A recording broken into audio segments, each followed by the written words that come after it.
తను మనతో పాటు పొలిటికల్ అనలిస్ట్ మస్తాన్ గారు కూడా జాయిన్ అయ్యారు. ఒకసారి వారి దగ్గరికి వెళ్ళాం. మస్తాన్ గారు, గుండా యాక్ట్ తీసుకురావటం అనే దానికి సంబంధించిన కార్యాచరణకి పైన చర్చ ఈ పాటికి జరిగి ఉంటుందంటారా? ఇందాక శ్రీధర్ శర్మ గారు అన్నట్టు కూటమి భాగస్వామ్య పక్షాల మధ్య చర్చ జరిగి ఉంటుందా?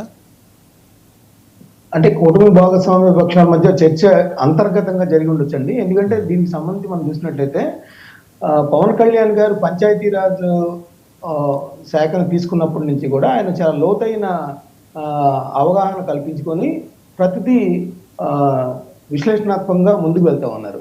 ఎందుకంటే పవన్ కళ్యాణ్ గారు వచ్చేసరికి పంచాయతీల్లో పైసా కూడా నిధులు లేదనేది ఆయన గ్రహించారు. ఒక్క పైసా కూడా, అంటే కనీసం వైట్ పేపర్లు కొనడానికి లేదు, అక్కడ పారిశుద్ధ్య కార్మికులకి జీతాలు ఇచ్చే పరిస్థితి లేదని చెప్పేసి కూడా ఆయన అంటం జరిగింది. దానిలో భాగంగానే ఆయన కాన్సన్ట్రేషన్ చేసి అధికారులతో చర్చించి ఈరోజు 13,326 పంచాయతీలకు సంబంధించి గ్రామ సభలు ఒకేసారి నిర్వహించడం ద్వారా అటు సమాజానికి కానీ ఇటు రాష్ట్రానికి కానీ ప్రభుత్వంలో ఉన్న వాళ్ళకి కానీ ప్రభుత్వ ప్రయారిటీ ఏంటి, పంచాయతీలు పట్ల ప్రభుత్వ ప్రయారిటీ ఏంటి అనేది ఆయన చాటి చెప్పినట్లు మనకు కనిపిస్తూ ఉంది. ఈ గ్రామ సభల్లో ఇట్లా తీర్మానాలు చేయడం ద్వారా ఆయా గ్రామాల్లో ఎంతెంత నిధులు ఉన్నాయి పంచాయతీల్లో, వాటి అభివృద్ధి పనులు ఎంత చేయొచ్చు, అదేవిధంగా ఆ గ్రామాల్లో ఉన్న యువతకు కానీ ఎవరైతే పని లేకుండా ఉంటారో, అంటే ఉపాధి లేకుండా ఉంటారో వాళ్ళందరికీ కూడా జాతీయ ఉపాధి హామీ పథకాన్ని అమలు చేయడం ద్వారా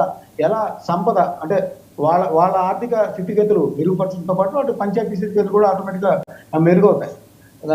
నిజానికి వైసీపీ ప్రభుత్వం చూసుకున్నట్లయితే పంచాయతీలకు సంబంధించి ఏ నిధులు వచ్చినా కూడా కేంద్ర ప్రభుత్వం నుంచి అవన్నీ మళ్లించే పరిస్థితి. ఎందుకంటే జగన్ గారు అమలు చేస్తున్న సంక్షేమ పథకాలకి నిధులు అనేవి కూడా ఎక్కడ ట్యాక్సుల ద్వారా కాకుండా కూడా అప్పుల ద్వారానే ఎక్కువగా ప్రజల అకౌంట్లో డైరెక్ట్గా వేసిన పరిస్థితి మనం చూసాం. దానిలో భాగంగా పంచాయతీలు విద్యుత్ ఛార్జీలు కట్టాలన్నా కూడా వాటన్నింటినీ కూడా మెర్జ్ చేసేసుకునేవాడు.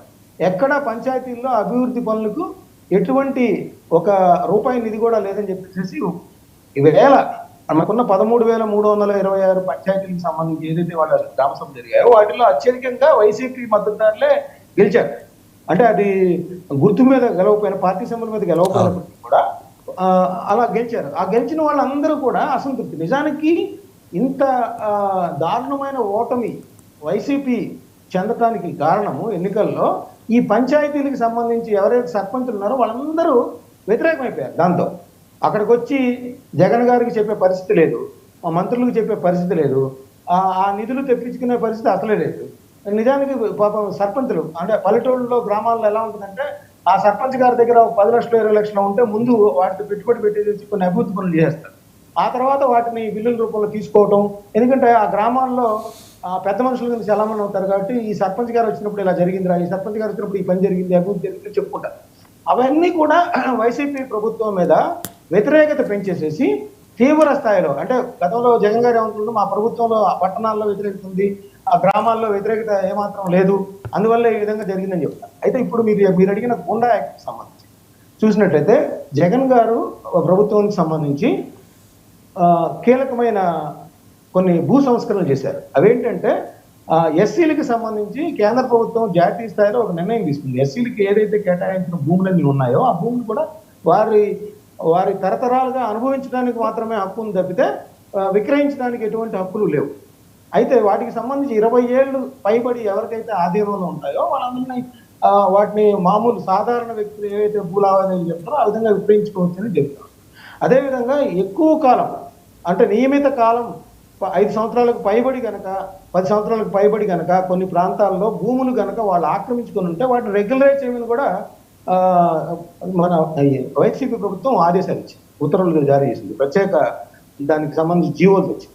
ఇవన్నీ నేపథ్యంలో చూసినట్టయితే పంచాయతీలకు కానీ మీరు అన్నట్టు ఇందాక శ్రీధర్ గారు చెప్పినట్టు చెరువు పోరంబోకు ఇరిగేషన్కి సంబంధించి కొన్ని భూములు కానీ శ్మశానం పోరంబోకు కూడా కబ్జా చేశారండి చాలా గ్రామాల్లో.